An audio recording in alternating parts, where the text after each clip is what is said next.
Okay, so for your assignment for the next couple of sessions for machining and manufacturing one, you will be taking the OSHA 10-hour general industry training course. If you guys remember, OSHA is the federal agency that ensures safe and healthy working conditions for workers here in the US. OSHA stands for Occupational Safety and Health Administration. So what you will be doing, so let me click on this one. And I have an entire introduction here, but to make a long story short, the 10-hour training, and yes, it's about 10 hours of videos and work that you have to take, is a basic safety training course designed for entry-level workers in the general industry settings. So with this training, you will be aware of the common workplace hazards, the rights of the workers, the responsibilities of the employers, and how to identify and avoid potential risks. So the benefits of you taking this OSHA 10-hour general industry training will be it will build essential safety skills for you. This will help you with your college applications because this is a certification that workers actually take. So you could put this in your college applications. But also, if you are seeking a job that needs this OSHA 10 certification, then this will strengthen your resume because you already have it at this age. Um, you are meeting industry expectations by doing the OSHA 10 training. You will know your rights as a worker, which is very important.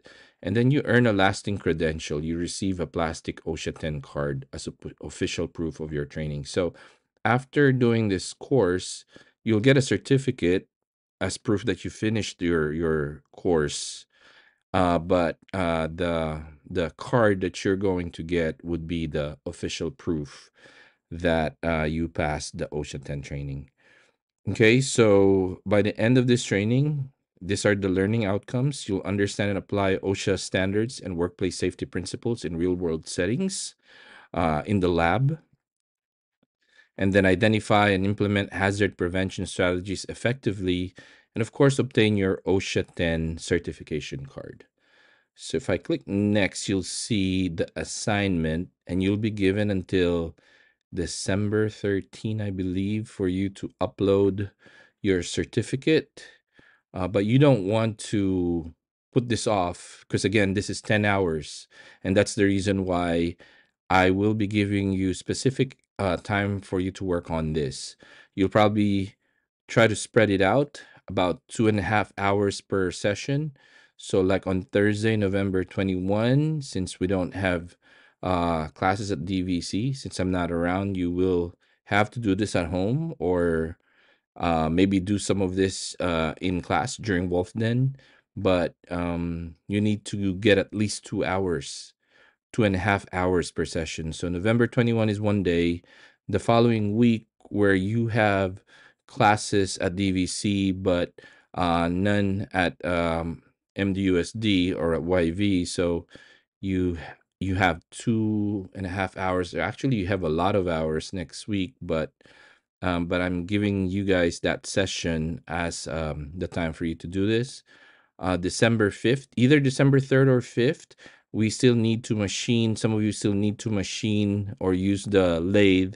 So one of those days, just be prepared. And then Tuesday, December 10, and then December 12 will be our finals. That would be another test that you have to take. Okay, so for the OSHA to get your certificate, you need to pass the course and earn your credential. You must achieve a minimum score of 70% on the final assessment, and you only get 3 attempts. So you have to really take this seriously because this is what adults really take when they have to if this is one of the requirements for work. Okay, so the OSHA 10-hour general industry course. Okay, so how do you get there? You should have received an email already from either me or OSHA, or I mean CareerSafe. And in that email, there should be a link that would lead you to this.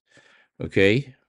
And what you need to do is you need to create an account, put in your first name, last name, and then your email address is the school email address. Okay. And then confirm your email address. I think except for Hera, I used your, or I might have used your school email. Okay, I'll verify that. But for the rest of you guys, you should put in your MDUSD email address, confirm the email address, type that in there, and then create a password. Maybe just use the password that you are already using, and then select a security question, answer that security question, and then check both, and then create the account. Once you've created the account, you can now sign in, and I'll go sign in to my account. And since I don't have a student view, it might look different from what I'm showing you at this point. But I'll show you some things.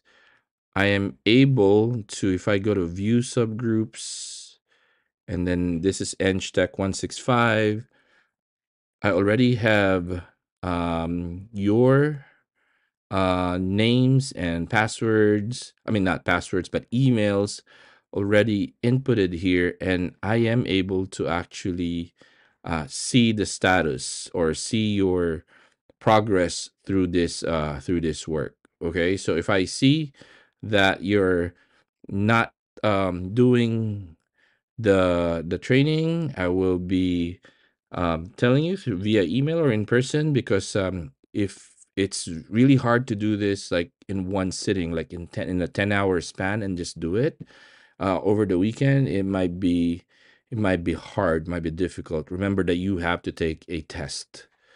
Okay, but I'll go back to home, and I'm gonna switch dashboard to look at my training. So this is what I expect you guys to see. So this type of a dashboard, you should see, if I go click continue, okay, you should see something like this. Okay, but it's not exactly going to be just personal protective equipment. I believe this is, let me try switch dashboard, and then let me see YV. I believe it just took me back there, but let me go to courses. Your courses should say OSHA 10-hour general industry. If it asks you to select it, this is what you have to select. And if I click continue, these are all the things that you have to go through. So let's say you do a course pretest. It's a pretest, so you don't have to get a high score here. It just asks you questions about the things that you already know. And if you don't know any of those, it's okay for you to get a low score in this one, as long as you do the final assessment and pass the final assessment. But let me go into introduction to OSHA, and then there's a continued topic right here. And then you will have to go through all of these. It will take you, I guess, an hour just to get this done. This is required time in the topic is 60 minutes for all of these. But one, let me click on The one. employer payment for personal protective equipment rule was effective on February 13th, 2000. Link. So essentially, this is a course that you have to take, and then it'll tell you what to do. If it says click on the PDF, click on the PDF, and then there'll be some questions, one or two questions after each module, and then it will ask you to move forward and move through this circle. At least this is just the first part, the introduction to OSHA part. Okay, so let me see if I could go back.